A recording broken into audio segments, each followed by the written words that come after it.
Before we get started, Marvel Studios movies, from the start, have been about one thing. Making money! War. It doesn't matter which movie we're talking about. Each one, in their way, examines war, real or fantastical, the warriors involved, and the power it takes to create them. Since Tony Stark first exited the cave in 2008 as Iron Man, the stakes in this battle between good and evil have only gotten higher and blurrier. Of course, the Marvel mythos began long before Iron Man. Here's a history of Marvel's ultra-confusing, ultra-explosive war beginning at the dawn of the universe, leading all the way up to Avengers: Age of Ultron. So let's go way, way back, all the way to antiquity, before the universe even began. Before the universe began, there were 6 singularities. After the Big Bang, those singularities were concentrated into 6 powerful ingots, known as the Infinity Stones. They're extremely important, have power over creation itself, and influence events throughout history. For instance, 5,000 years ago, the Dark Elves of Svartalheim planned on using the ether of the Infinity Stones to destroy the 9 realms during an event known as the Convergence. Why? Because the 9 realms are planets in the universe linked by the cosmic tree Yggdrasil. Asgard is the ruling realm, but Earth, or Midgard, is pretty important too, seeing as that's where most of the action that matters to you and me happens. So during that conflict, the father of Odin, Bor, Get it? Rhymes with defeats Thor. the Dark Elves and nearly wipes them out, save for Malekith and his minions. So then, thousands of years later, Odin defeats the frost giants of Jotunheim on Earth and adopts Loki. However, The Tesseract, another of the Infinity Stones, lands on Earth, in Norway, because we need that to link to Norse mythology. If the 20th century was the American century, it was also a period where humanity, at least in the Marvel Cinematic Universe, started to strive toward a higher form of war. The World Wars presented the kind of existential threats Midgard had never really seen. To fend off those threats, the world saw the birth of the super soldier, which meant great and terrible things for everyone. Around 1935, German scientist Dr. Abraham Erskine develops super soldier serum and is forced to use it on Nazi officer Johann Schmidt. And this is how he becomes Agent Smith. No, wait, hold on. The Red Skull. After the war breaks out, Red Skull rediscovers the Tesseract in Norway, using it to power Hydra, the Nazis' mystical research wing. Back in the States, Steve Rogers enlists in the army alongside his buddy Bucky and meets Chester Phillips, Peggy Carter, and later Howard Stark, Tony Stark's father. Thanks to Erskine, Rogers becomes Captain America. those abs, though. He'd go on to lead the Howling Commandos, which, you could argue, are the Avengers' wartime forerunners. Was this Brooklyn? Later, behind enemy lines, Cap's friend Bucky is captured, freed, and falls to his apparent demise. Foreshadowing. In a climactic battle, Cap defeats Red Skull and crashes into the Arctic. The Tesseract is lost, and will remain so for nearly 70 years. So while Cap sleeps, Chester Phillips, Peggy Carter, and Howard Stark eventually co-found S.H.I.E.L.D. Sweet startup, bro. However, the remnant of Hydra left behind after Red Skull's defeat quietly infiltrates S.H.I.E.L.D., as S.H.I.E.L.D. slowly becomes a global superpower. During this time, Bucky is found and is brainwashed by S.H.I.E.L.D., becoming the Winter Soldier, Do you even lift, bro? a super soldier who assassinates global leaders over the course of decades. Meanwhile, Howard Stark works on arc reactor technology, the tech that would eventually power Iron Man's suits. He does this with Anton Vanko, but steals credit from Vanko because he's a bit of a jerk. At this point, the Soviets begin work on their own super soldiers, creating the Red Room and Black Widow program. Can you guess who's a product of that program? Years pass, and things start to quiet down a little. President Reagan is elected into office, Michael Jackson releases Thriller, and a young boy named Peter Quill is abducted by aliens. By the end of the Clinton years, it's one big party in the Marvel Universe. But things are just on the horizon.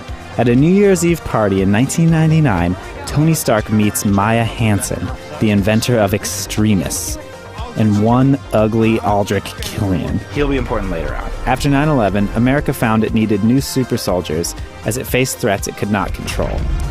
But as the years wore on, it became clear that some threats were out of this world. Get it? Out of this. Oh, never mind. In a bid to recreate Erskine's super soldier serum, General Thaddeus Ross enlists Bruce Banner and his daughter Betty Ross to work on a new version of the serum at Culver University. This time they're using gamma radiation, which is probably a bad idea. Lens flare. Because Banner becomes the Hulk and destroys everything in the lab and escapes. Meanwhile, Tony Stark becomes an arms dealer, because who wouldn't want to cash in on their genius during wartime? He's aided by Pepper Potts, his personal assistant, and Happy Hogan, his driver. Stark winds up getting captured by the Ten Rings, a terrorist organization in the Middle East. In order to escape, he and fellow captive Yinsen create a mini arc reactor. This is similar to the one his father first designed, and this powers a suit of armor that helps him escape. After unearthing corruption in Stark Industries linked to his capture, Stark, in his brand new Iron Man suit of armor, fights and wins his first battle. After announcing himself as Iron Man, Tony Stark is approached by Nick Fury about the Avengers Initiative. Elsewhere, Hulk is attacked in Rio by Thunderbolt Ross and super soldier candidate Emil Blonsky. Banner manages to escape and makes his way back up to the States. The big week. So this is where things really heat up. And then Marvel jumps into a giant pile of money. 3 different movies happen in the span of 1 week. Iron Man 2, The Incredible Hulk, and Thor. Some time passes and Tony Stark upgrades his suit. He's at the top of his game. He's looking great. But soon, discovers the arc reactor in his chest is killing him. You better get tested, bro. Natasha Romanoff, aka Black Widow, is hired at Stark Industries. So then Ivan Vanko, Anton Vanko's son, attacks Tony Stark at the Monaco Grand Prix. After that, we get reintroduced to Colonel James Rhodey Rhodes, an Air Force pilot and good friend of Tony's. He then becomes War Machine. Get out. After beating down a drunk and volatile Stark. Meanwhile, back on Asgard, Thor is about to be crowned king. However, his coronation comes to an abrupt end when the Frost Giants invade. That's cold. After some soul-searching and reviewing his father's old notes, Tony creates a new type of rave light. Just kidding, it's a new element. That's cool still though, right? That element powers his new arc reactor, saving his life in the process. Thor and his friends, namely adoptive brother Loki, Sif, and the Warriors 3, Voltag, Fandral, and Hogan, invade Jotunheim to take down the Frost Giants. They fail. Odin eventually saves Thor, but banishes him to Earth, stripping him of his powers. Sorry, man. Meanwhile, on the run, Bruce Banner secretly returns to Culver City to reunite with Betty. Meanwhile again, an upgraded Iron Man and War Machine defeat Ivan Vanko. Nick Fury offers Tony Stark a role as S.H.I.E.L.D.'s consultant, showing him footage of the rampaging Hulk. Later, Phil Coulson discovers Mjolnir.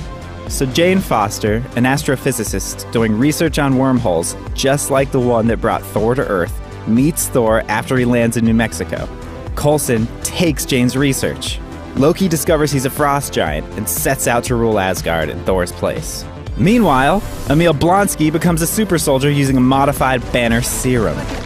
Thor raids the S.H.I.E.L.D. camp to retrieve Mjolnir. Oh, hey, there's Hawkeye. Unfortunately, he fails in that attempt. He's still unworthy.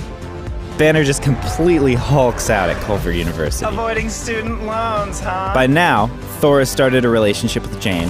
However, Loki sends the Destroyer, an Asgardian metal warrior, to Earth to take Thor out. After sacrificing himself for Jane's sake, Thor's powers return. He then returns to Asgard and defeats Loki. Elsewhere, Oh, grape juice. Bruce Banner heads to New York and tries to cure himself. Coveting the Hulk's power, Blonsky injects himself with Banner's blood, becoming the Abomination. In order to defeat Abomination, Banner decides to Hulk out in Harlem. And now that he's more in control of his power, he wins. Now we're at the end of the week. Banner escapes to Calcutta. James Cameron discovers the Tesseract and Captain America. Dr. Selvig works with the Tesseract under S.H.I.E.L.D. Finally, the Avengers. Loki returns with a staff that contains the Infinity Stones given to him by Thanos. Thanos is known as the Mad Titan and is bent on the destruction of all life. He's a big deal, but his importance to the movies is still developing. Tony Stark finishes construction of the Stark Tower in New York. Loki declares war on humanity with the intent to rule it thanks to his new powers in an army of superpowered aliens known as the Chitauri. It is revealed that S.H.I.E.L.D. wanted to make weapons with the Tesseract. Remember Hydra? Evil secrets. The Avengers assemble for the first time to confront Loki's Chitauri army. In the ensuing chaos, much of New York City and the Stark Tower is completely destroyed. Thankfully, it was all CGI. Thor returns to Asgard with Loki as prisoner. Tony Stark starts rebuilding Stark Tower as Avengers Tower. Bruce Banner hangs out with Tony because they're BFFs. And Cap joins S.H.I.E.L.D. Avengers, Finn. So now we're living in a post-Chitauri world.